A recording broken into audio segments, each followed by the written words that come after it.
Bonjour à tous et bienvenue dans cette nouvelle vidéo sur le calcul du nombre de tôles pour une toiture à deux pans. Comme vous voyez ici, nous avons deux pans. Alors, j'ai fait cette vidéo par rapport aux questions qui m'ont été posées plusieurs fois dans les commentaires. Voilà. Et donc, cette vidéo, la vidéo précédente sur le débordement sur les toitures était pour une toiture vraiment à faible pente, presque plate. Et donc, cette vidéo sera consacrée sur une toiture à deux pans. Voilà. Normalement, je devais publier une vidéo sur la coupe sur les armatures de dalles, mais je me sens obligé de faire cette vidéo pour les personnes qui en avaient besoin. Alors, ici, on peut voir ici en 3D un petit bâtiment, un petit dessin. Et donc, on peut voir ici la largeur du bâtiment. Il faut bien voir la cotation. Ici, on a uniquement la largeur du bâtiment qui fait 5 mètres et la longueur du bâtiment qui fait 6 mètres. Ici, pourquoi 7 mètres? Tout simplement parce que les débords de toiture ont déjà été ajoutés. Donc, vous pouvez voir 50 cm de part et d'autre. Ce qui nous fait sur les 6 mètres, on a 50 cm plus 50 cm qui nous fait 100 cm, donc 1 mètre. Donc, 6 mètres plus 1 mètre, 7 mètres. Pareil pour ici, si nous avons 5 mètres de largeur de bâtiment, alors notre toit, donc ici à ici, on aura 6 mètres. Alors, pour revenir ici, nous savons toujours que nous avons un chevauchement de tôle qui va dans le sens longitudinal et transversal. Quand je parle de longitudinal, c'est dans le sens de la longueur, transversale, c'est dans le sens de la largeur. Donc, les tôles qui se chevauchent. Bien. Alors, pour cet exercice, nous allons toujours utiliser les tôles Galva de longueur 3,50 m, de longueur 3,05 m et de largeur 0,80 m. Et ici, nous avons sa surface, la surface d'une tôle, donc 3,05 multiplié par 0,80, nous avons une surface de 2,44 m² de tôle. Une seule tôle fait 2,44 m². Voilà. Et ici, sur le chevauchement de tôle, dans le sens longitudinal, nous avons 20 cm. Dans le sens transversal, nous avons 12 cm. Voilà. Pour revenir à nos tôles Galva, ici, c'est la surface normale. Donc là, ce sont les dimensions normales d'une tôle et sa surface normale.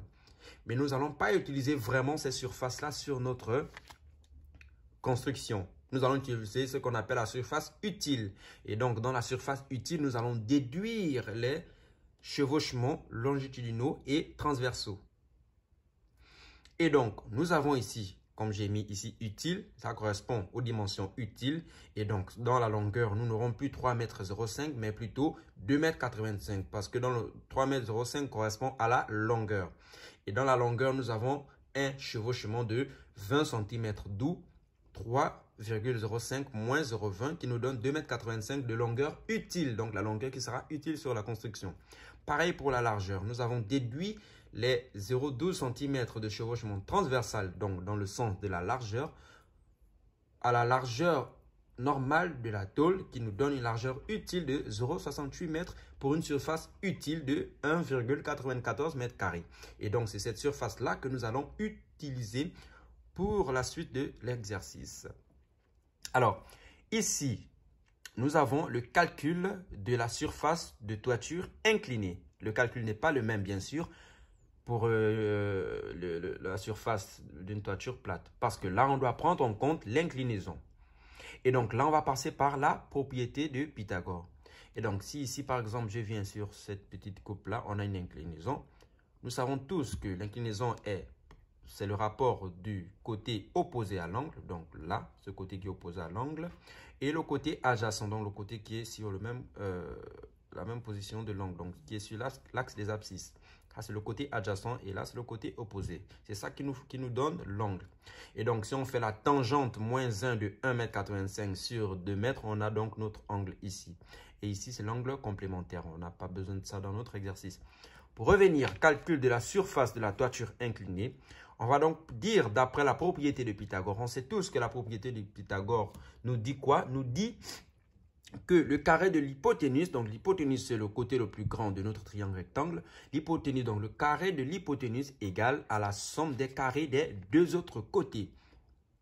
Ce qui nous revient à utiliser aussi la racine carrée. Et donc, dans notre exercice, nous avons LP qui correspond à la longueur de la pente. C'est quoi la longueur de la pente? C'est tout simplement notre hypoténuse en quelque sorte. Donc, le plus grand côté de notre triangle rectangle que nous voyons ici, LP, que nous n'avons pas. La longueur de notre pente, c'est cette partie-là, LP, longueur de pente que nous ne connaissons pas. Nous connaissons la largeur de notre toit. Donc, c'est ici la largeur, on appelle ça largeur au sol parce que c'est la largeur, c'est le côté qui est face au sol, qu'on appelle largeur au sol. À ne pas confondre avec la largeur ici, avec la largeur de la toiture, du toit. Il y a la largeur du toit et la largeur au sol. La largeur du toit, c'est cette partie-là que vous voyez. Et la largeur au sol, c'est cette partie-là. Donc, vous voyez ici, de là à là, c'est la largeur. Donc, le côté qui est face au sol. Bien. Pour revenir ici, donc d'après la propriété de Pythagore, nous avons LP qui correspond à la longueur. Donc, pour trouver la longueur de la pente, nous avons le rapport de la racine carrée. Facteur 2, HT qui est la hauteur du toit, donc 1,50 m correspond à la hauteur du toit, que vous pouvez voir ici, la cotation en projection, 1,50 m au carré, plus la largeur du toit au sol, LTS, largeur du toit au sol. Comme je vous l'ai dit, largeur du toit au sol, c'est ce côté-là qui est face au sol, donc qui est sur le côté du poinçon. Ce qui équivaut alors à la racine carrée, je répète, la longueur de la pente égale à la racine carrée de la hauteur de notre toiture au carré plus la largeur du toit au sol, c'est ce côté-là,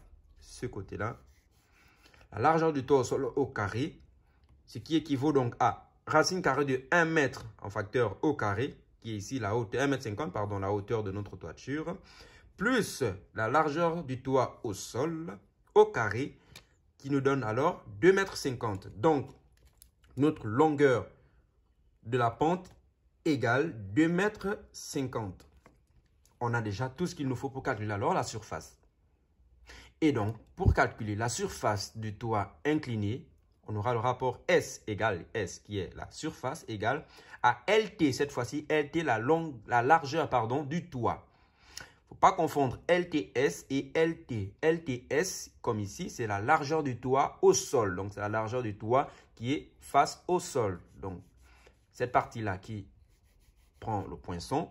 Et LT, simplement, c'est la largeur du toit. Donc, c'est ce côté-là. LT, ici, largeur du toit. LTS, largeur du toit au sol. Et donc, la surface égale à la largeur du toit, ce côté-là, multiplié par la longueur de la pente que nous avons trouvée ici plus haut, 2,50 m, ce qui nous donne alors surface égale 7 mètres, qui est la longueur du toit, la largeur du toit, pardon, que nous trouvons ici, 7 mètres, que vous pouvez voir ici, 7 mètres, qui est la largeur du toit, multiplié par 2,50 m. Donc, multiplié par notre longueur de la pente que nous avons trouvée ici, 2,50 m, qui est ici 2,50 m.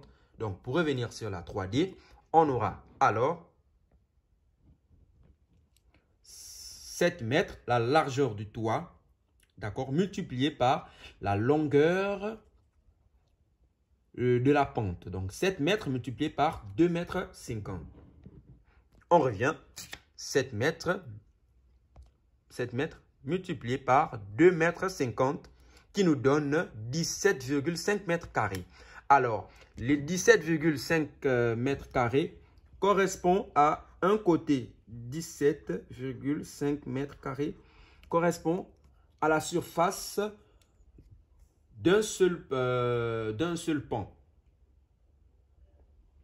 D'accord? 17,5 mètres carrés correspond à la surface d'un pont. Alors, on va multiplier par 2 parce que nous avons bien évidemment deux ponts. Donc, ici, nous avons aussi 17,5 mètres carrés qui nous donne alors une surface totale de 35 mètres carrés. Donc, 17,50 plus 17,50 qui nous donne une surface de toiture, d'accord, de 35 mètres carrés. Alors là, on peut donc tranquillement calculer le nombre de tôles nécessaires. Alors, le nombre de tôles nécessaires n'est que le rapport de N égale ST, qui est la surface de toit inclinée que nous avons trouvé ici, sur donc le nombre de tôles nécessaires n'est que le rapport de N égale N nombre égale surface de la toiture que nous avons trouvé ici, de la toiture inclinée que nous avons trouvé ici, 35 mètres carrés, divisé par la surface d'une plaque de tôle, SPT, surface d'une plaque de tôle, qui est égale alors à N, qui nous donne 35 mètres carrés, qui est la surface de toit incliné, divisé par les 1,94 mètres carrés, qui correspond à la surface utile de notre plaque de tôle, d'accord, qui nous donne alors 18,04 tôle, qui est sensiblement égal à 19, plus 10%, qui est égal à 19,1, soit 20 tôles. Alors, je vais répondre ici à la question de Hamid Hadem. Je ne sais pas si j'ai bien prononcé. Un abonné, Hamid Hadem, qui demande pourquoi les 10%. Alors, les 10%, comme je l'ai dit, et je vais le répéter, c'est un coefficient de majoration. Le coefficient de majoration est un facteur que l'on attribue. C'est comme un ajout parce que quand tu vas acheter des tôles, il se peut que tu fasses un mauvais calcul, que tu fasses des mauvaises découpes, que tu aies forcément des pertes. Donc, il faut prévoir beaucoup plus à l'avance ou un peu plus à l'avance. D'où les 10%. Donc, les 10% sont un coefficient de majoration qui vient pour quelque peu ajouter un peu de feuille de tôle à ton calcul pour, n'est-ce pas, prévoir les tôles en plus en cas de perte, de mauvaise découpe ou de mauvais calcul. J'espère que cette vidéo a été claire pour vous et j'espère bien que vous avez aimé. N'hésitez pas à laisser un pouce bleu, à vous abonner et surtout activer la cloche de notification pour ne manquer aucune de mes prochaines vidéos. Car la prochaine vidéo, ce sera comme normalement c'était cette vidéo que je devais publier sur le plan, sinon les coupes d'armature de dalle. Et vous devez tout comprendre. Allez, on se dit à la prochaine pour une nouvelle vidéo.